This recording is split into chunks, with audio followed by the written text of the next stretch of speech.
지금 대출이 가능해졌냐? 대출이 조금 가능해졌습니다. 어떻게 가능해졌나? 우리가 원래 이제 가계부채 증가율을 목표치를 잡거든요. 그게 이제 목표치가 1.5%였는데 3%로 올렸습니다. 올려서 뭐 계략적으로는 30조가 나온다고 하던데 일단은 5대 은행의 주담대 여력은 7조 5천억 정도가 늘었다고 합니다. 근데 분명한 건요, 요거 많이 부족합니다. 연말 전에 빠르게 동날 수도 있다고 하는데 동의를 합니다. 왜냐하면 7.5조면은요, 우리가 지금 대출이 최대 6억까지 되잖아요. LTV와 상관없이 15억 미만이면은 6억까지, 15억 미만에는 대출이 6억이 되잖아요. 만약에 7.5조를 6억으로 계산을 하면은 뭐 더 낮게 대출 받는 사람이 더 많겠지만은 그렇게 많이 나오진 않았습니다. 근데 이렇게 해서 만약에 3만 호 정도가 수혜를 받는다고 치면은 3만 건의 대출이 일어나는 거잖아요. 근데 실질적으로 전국에서 거래가 활발할 때는 3만에서 5만 건 나오고요.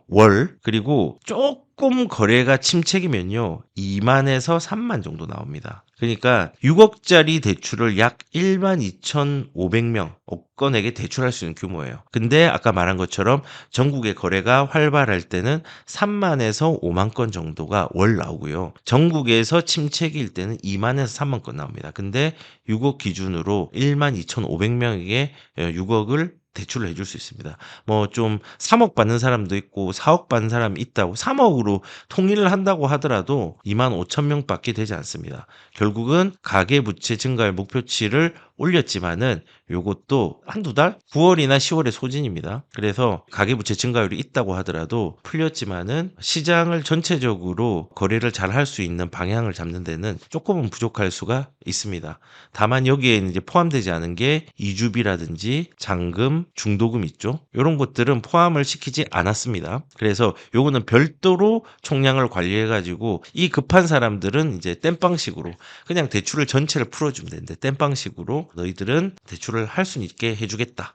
라고 이제 얘기를 한 거죠. 이 이주비 대출 나오네요. 근데 이제 이 이주비 대출도 풀어줬어요. 근데 문제는 6억 대출에 캡을 씌웠습니다. 6억 대출에 캡을 씌우면요, 문제가 서울 같은 경우는 이주할 때 한계가 있습니다. LTV가 40%밖에 나오지 않는데 6억을 캡을 씌우면은 문제가 있습니다. 실질적인 공급이 원활해야 되는데 한계가 좀 있는 거죠. 그래서 한남 2구역 같은 경우는 실제로 이주비 수준이 한 7억에서 10억이었고요. 강남의 이주비가 보통 10억에서 15억입니다. 그리고 여기 말한 것처럼 DH 방배, 그러니까는 방배 5구역이 이주비가 8억에서 10억 정도 됐습니다. 그래서 6억으로는 모자랍니다. 아, 그러면은 우리 정부에서 보증을 해줄게. 보증보험에 가입을 해서 원래 회사에서 신용으로 대출을 해주는 거에 대해서는 보증을 해줄게. 라고 이제 지금 얘기를 한 겁니다. 근데 보증구조를 만들었지만은 회사에서 빌려주는 이주비는요, 금리가 높습니다. 결국은 6억 대출 캡 씌워가지고 기회비용들이 많이 날아가는 거예요. 그래서 대출은 좀 풀었지만은 시장의 효과는 조금 미미하게 나올 거라는 생각이 좀 듭니다. 그래서 이런 상황이고요. 이번 정책에서 청년과 신혼부부가 집을 매수할 수 있는 여건을 만들어 주었는가를 또 한번 따져봐야 되는데 만들어 주었네요. 조금은. 조금 만들어 줬는데 소득 기준 1인으로 충족. 보금자리론이나 디딤돌이나 버팀목 같은 경우. 그러니까 보금자리론은 한 7천만 원까지, 디딤돌은 6천만 원까지, 그리고 버팀목은 5천만 원까지. 이렇게 이제 대출을 하는데 원래 소득 수준이 높으면은 못 받아갔습니다. 근데 요거를 1인 기준, 소득이 높은 사람 말고 소득이 높지 않은 사람 기준으로 받을 수 있도록 변경을 했습니다. 근데 개인적으로는 이렇게 여러 가지 보금자리론이라든지 뭐 그다음에 디딤돌이라든지 이런 것들 소득 기준을 낮추는 건 좋은데 개인적으로는 청년으로 핀셋을 완화하는 게 아니라 전국을 타겟으로 전체 수요 대책을 완화해 주는 게 저는 필요하다고 생각을 합니다. 그래서 실질적으로 소득 기준을 완화하고 여러 가지 뭐 좋은 부분들은 있지만 별로 효과를 좀 많이 못 볼 것 같다. 효과는 좀 있을 수 있지만은 문제는 이거를 청년에만 한정하지 말고 전체로 좀 방향을 잡는 게 더 좋지 않을까라는 생각을 한번 가져봅니다. 그리고 이게 맹비난을 받았던 사건 중에 하나죠. 청년 미래 보금자리 이론. 청년에 대한 게 만 35세에서 39세로 올렸고 연소득 7천, 대출을 80% 해준대요. 근데 수도권에서는 70, 금리는 3% 안팎. 와, 좋다. 근데 조건이 있습니다. 4억 이하의 국평 이하의 비아파트 매수 시 청년 미래 보금자리론을 할 수 있다는 겁니다. 뭐 일단은 34세, 39세로 늘린 건 좋습니다. 근데 이런 거죠. 아파트의 선호가 훨씬 높습니다. 근데 아파트 너희들이 이거 사지 마. 우선은 일단은 우리는 샀어. 우리 기득권은 샀단 말이야. 근데 너희들은 사지 마. 근데 우리가 또 기회를 줄게. 싼 집이 있어. 빌라야, 빌라. 아파트는 아니야. 근데 여기에 30년을 살아봐. 그리고 30년을 쭉 살다 보면은 금리도 낮지? 그 다음에 요런 부분으로 너희 아파트가 될 수 있어. 원래 너희들이 월세는 80만 원인데 요거를 좀 길게 30년을 해서 대출을 받으면은 한 5만 원만 더 내면은 30년에 빌라가 너희 집이 될 수 있어. 이게 열받는 지점이거든요. 아파트를 선호하는데 아파트보다 빌라를 30년 생애 주기마다 집을 또 바꿔야 되는 방향도 있고 한데 우선은 빌라에 살아. 아파트는 안 돼. 수도권은 또 규제야. 라고 얘기하면은 청년과 신혼부부 이런 사람들이 좋아할 수 있는 방향일까요? 절대 아니죠. 그러니까는 지금 정부는 하나의 메모리 돼 있어요. 집값, 집 많이 사면 안 된다. 집 많이 오르면 안 된다. 그러니까는 그 오르는 원흉이 뭐냐? 강남이다. 전체적으로 뭐냐? 서울이다. 그리고 물건으로 뭐냐? 아파트다. 그거 외에는 너희들이 다 해도 돼. 능력이 있는데도 그걸 못하게 하는 방향이 지금의 현실입니다. 그런데 서울에는요, 이번에 공급대책의 효과는 누구에게나 그럴싸한 계획이 있습니다. 다만 정부에게는 그럴싸한 계획이 있었지만은 계획이 실현되려면 시간이 걸린다. 이 효과는 어렵다가 아니라 불가능하다. 집값을 잡는 거는 불가능하다. 그리고 서울의 공급 확정 물량은 2,672건, 염창동에 1,000건, 수색 14구에도 1,100건 정도가 있었네요. 그래서 이거는 착공도 29년이고 서울에 정작 필요한데 물량은 작으니까 이거는 거의 불가능하다라고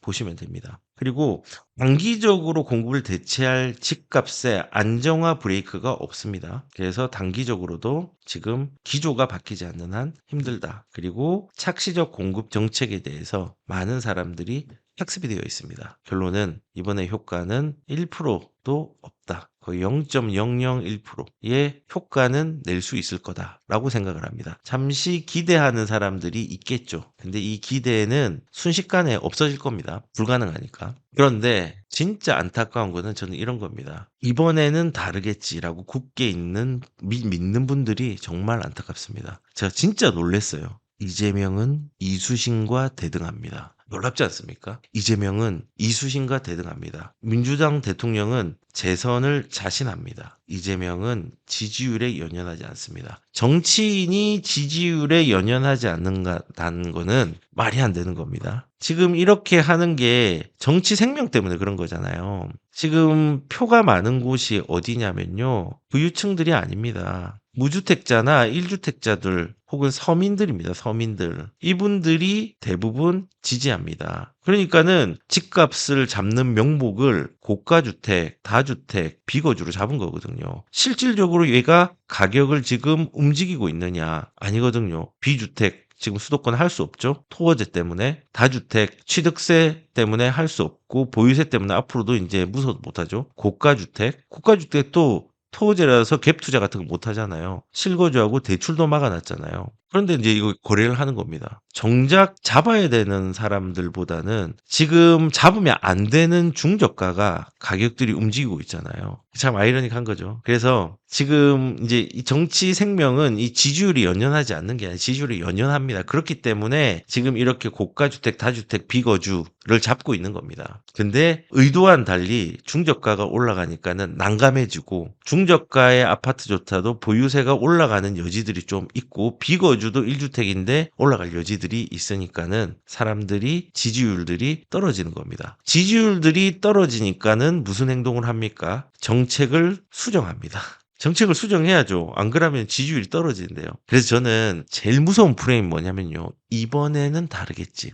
시장하고 반대로 가는데 이번에는 다르겠지라고 하는 프레임이 가장 무섭다고 저는 생각을 합니다. 그래서 보통 인제 이렇게 핀셋 규제로 법을 덧치고 제도를 보완하고 설명을 추가하고 그다음에 제도를 또 계속적으로 추가하고 보완하고 누더기로 만드는 것은 결코 시장에 저는 도움이 되지 않는다고 생각을 합니다. 그리고 저는 개인적으로 국토부에서 지금 이렇게 복잡하게 만들고 있는데 국토부 자체도 이 정책을 만들고도 이 정책이 어떤 건지 잘 모르는 것 같아요. 저번에 이제 국토부 장관 나와 가지고 얘기하는 거 보니까는 정책에 대한 이해도가 전혀 없다라는 생각이 좀 많이 들었습니다. 이 스스로 모를 정도면요. 복잡하다는 것들을 반증하는 거고 공부할 게 많도록 만들었다는 건데 이거 자체는요. 변명하고 싶은 것이 많고 이 잘못된 부분을 포장하고 싶은 것이 많다라는 반증이라고 저는 생각을 합니다. 근데 예전에 고대 로마의 역사학자인 타키투스라는 사람이 명언 하나를 남겼습니다. 타키투스가 지은 책 중에 연대기라는 책이 있는데요. 거기에 이제 어떤 얘기가 있냐면요. 국가는 부패할수록 법을 더 많이 만든답니다. 근데 왜 이런 얘기를 한 배경이 뭔가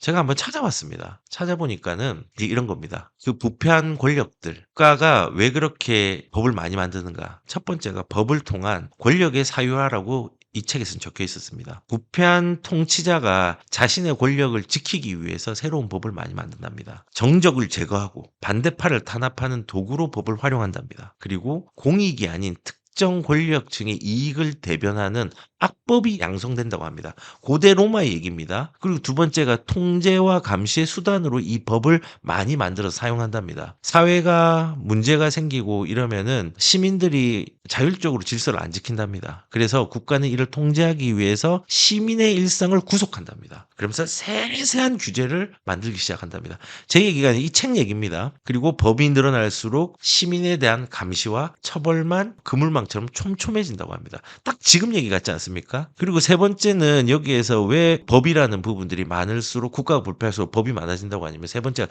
기득권의 합법적 착취가 일어난답니다. 로마 제정 초기에요. 황제와 귀족들이 재산을 몰수하기 위해서 반역죄 같은 법들을 되게 많이 남용했다고 하거든요. 그러니까 합법의 탈을 쓰고 시민의 재산과 자유를 뺏는 수단으로 법이 쓰였다고 합니다. 그래서 타키투스는 이를 보면서 법의 양과 사회의 정의는 반비례한다라고 확신을 했다고 합니다. 책에 적힌 말입니다. 그리고 마지막으로 네 번째는 도덕과 신뢰가 붕괴가 된다고 합니다. 건전한 사회도 법은 없어도 양심과 간섭으로 유지가 되는데 사회가 부패하고 신뢰가 사라지면요. 모든 인간관계든 모든 사회적 관계가 법적 기준이 필요해진답니다. 결국은 법의 증가는 사회적 불신과 도덕적 파산을 증명하는 증거가 된다라고 타키투스가 연대기라는 책에 남겼습니다. 이 책은 고대 로마의 역사학자인 타키투스가 적은 책 중에 그 내용입니다. 참 신기하지 않습니까? 근데 이 얘기를 듣고 내가 보는데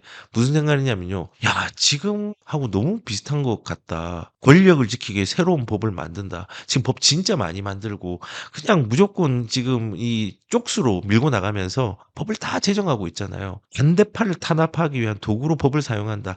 특검들 만들고 특별법 만들어 가지고 수사를 하고 이런 데 활용하잖아요. 법을 통한 권력의 사유화가 이루어진 겁니다. 공익이 아닌 특정 권력의 이익, 우리 정치적 생명을 위해서 이 법을 양산하고 악용을 하고 있습니다. 통제와 감시의 수단, 질서를 지킨다는 명목하에서 국가가 통제를 합니다. 시민의 일상에 구속하는 세세한 규제들이 촘촘하게 박힙니다. 그렇지 않습니까? 지금 부동산 규제가 그렇지 않습니까? 세세하게 촘촘하게 누더기로 하다가 자기의 정치 생명이 문제가 있으면 좀 풀어주다가 다시 이제 연구해가지고 다시 쪼우고 그렇습니다. 그래서 그걸 보면서 참 이 핀셋 규제로 법을 덧칠하고 제도를 보완하기 위해 설명을 추가하고 제도가 계속적으로 반복되어서 추가 수정되고 예외사항이 나오고 이런 것들이 자기는 이것들이 스스로 모를 정도로 법과 제도가 복잡하다는 걸 반증하는 거고 공부할 게 많게 만든 것 자체가 지금 감추고 싶은 것, 변명하고 싶은 것, 포장하고 싶은 것들이 많다는 반증이라고 저는 생각을 합니다.